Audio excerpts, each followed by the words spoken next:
ఈ రోజు బైబిల్ అధ్యయనం మత్తయి సువార్త 25వ అధ్యాయం 31 నుండి 46 వచనాలు. ప్రార్థన. తండ్రి, మేము మరొక రోజు అనుభవించినందుకు కృతజ్ఞతలు మరియు మీ మాటను అధ్యయనం చేస్తూ మా సమయాన్ని ఆశీర్వదించండి. మమ్మల్ని మీ దగ్గరకు రప్పించమని మేము కోరుతున్నాము. యేసు నామంలో ఆమెన్. మత్తయి సువార్త 25వ అధ్యాయం 31వ వచనం నుండి.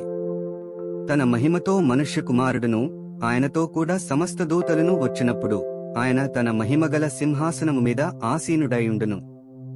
అప్పుడు సమస్త జనములు ఆయన ఎదుట పోగు చేయబడుదురు.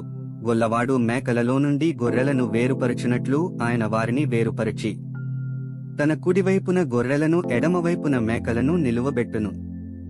అప్పుడు రాజు తన కుడివైపున ఉన్నవారిని చూచి, నా తండ్రి చేత ఆశీర్వదింపబడిన వారలారా, రండి, లోకము పుట్టినది మొదలుకుని మీ కొరకు సిద్ధపరచబడిన రాజ్యమును స్వతంత్రించుకునుడి. నేను ఆకలిగొంటిని, మీరు నాకు భోజనము పెట్టితిరి. దప్పిగొంటిని, నాకు దాహమిచ్చితిరి. పరదేశినయుంటిని, నన్ను చేర్చుకొంటిరి. దిగంబరినయుంటిని, నాకు బట్టలిచ్చితిరి. రోగినయుంటిని, నన్ను చూడవచ్చితిరి. చెరసాలలో ఉంటిని, నా యొద్దకు వచ్చితిరని చెప్పును.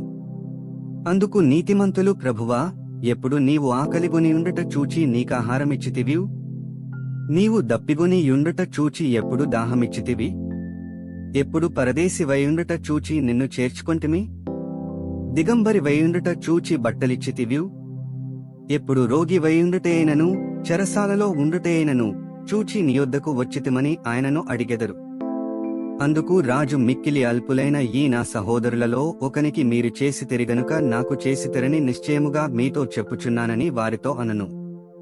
అప్పుడాయన ఎడమవైపున ఉండువారిని చూచి, శపింపబడిన వారలారా, నన్ను విడిచి అపవాదికిని వాని దూతలకును సిద్ధపరచబడిన నిత్యాగ్నిలోనికి పోవుడి. నేను ఆకలిగొంటిని, మీరు నాకు భోజనము పెట్టలేదు.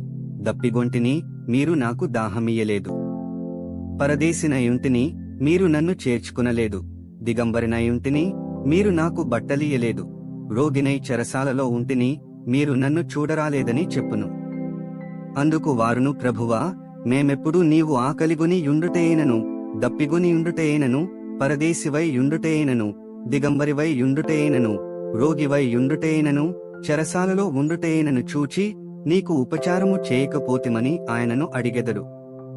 అందుకాయన, మిక్కిలి అల్పులైన వీరిలో ఒకనికైనను మీరు ఇలాగు చేయలేదు గనుక నాకు చేయలేదని మీతో నిశ్చయముగా చెప్పుచున్నానని వారితో అనను.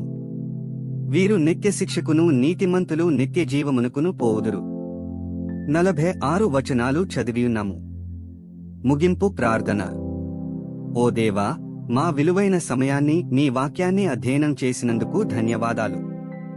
మా మార్గాలలో నడవడానికి మరియు మన సత్యాన్ని ఇతరులతో పంచుకోవడానికి మాకు ధైర్యాన్ని ప్రసాదించు. మీ పరిశుద్ధాత్మ మాకు మార్గనిర్దేశం చేస్తూ సర్వసత్యంలోకి మమ్ములను నడిపించునుగాక. ఆమెన్.